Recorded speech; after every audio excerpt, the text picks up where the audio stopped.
جس طرح سرکار عالم پناہ کے ظاہری اور باطنی تصرفات بحر و بر میں جاری تھے اور عالم اجسام میں ان کے مشاہدات نظر آتے ہیں، اسی طرح عالم برزخ میں بھی سرکار عالم پناہ کے تصرفات و ولایت جاری تھے۔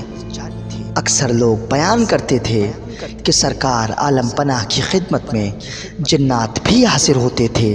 بعض اوقات جو معتبر راویوں کے بیان کردہ ہیں وہ واقعات اس ویڈیو کے ذریعے ہم آپ کی خدمت میں پیش کریں گے۔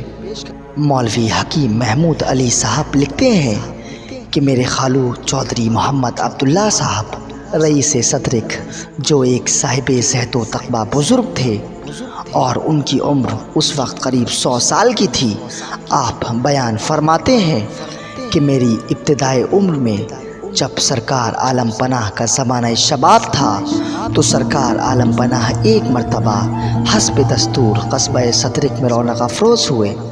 ایک روز قریب 4 بجے دن میں سرکار عالم پناہ نے مجھ سے فرمایا کہ عبداللہ چلو تفریح کرائیں۔ چند خدام سرکار عالم پناہ کے ہمراہ تھے اور میں بھی تھا۔ حضور انور باغ کے قریب ایک وسیع میدان میں پہنچے اور وہاں کمبل بچھانے کا حکم دیا۔ خدام نے کمبل بچھا دیا۔ سرکار عالم پناہ اس کمبل پر جلوہ افروز ہو گئے۔ خدام وغیرہ ایک طرف ادب سے بیٹھ گئے۔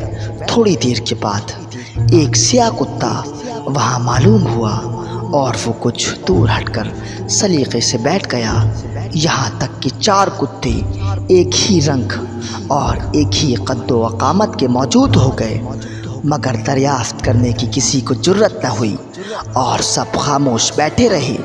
تھوڑی دیر کے بعد سرکار عالم پناہ نے ارشاد فرمایا، عبداللہ گھر چلو۔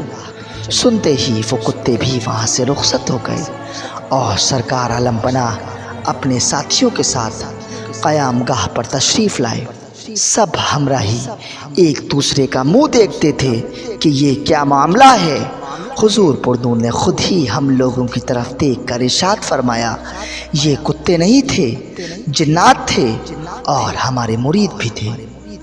اور چودھری محمد عبداللہ صاحب رئیس صدرک کا بیان ہے کہ اسی شب کو یہ واقعہ پیش آیا کہ سرکار عالم پناہ نے شام کے قریب ارشاد فرمایا کہ میرے حجرے کو خالی کرا دیا جائے، کوئی شخص حجرے میں نہ رہے۔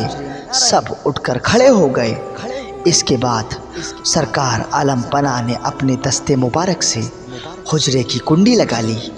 اس وقت تمام حاضرین کو یہ معلوم ہوتا تھا کہ حجرے میں ہزاروں آدمی باہر سے آ کر داخل ہو رہے ہیں، جن کے پاؤں کی چاپ معلوم ہوتی تھی اور بات کرنے کی آواز تمام لوگوں کو سنائی دیتی تھی۔ تقریباً 1 گھنٹے تک یہ حالات رہے۔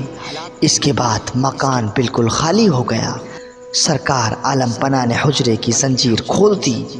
لوگوں کو متحیر دیکھ کر سرکار عالم پناہ نے فرمایا کہ یہ جنات تھے جو ہمارے مرید ہیں اور وہ ہم سے ملنے آئے تھے۔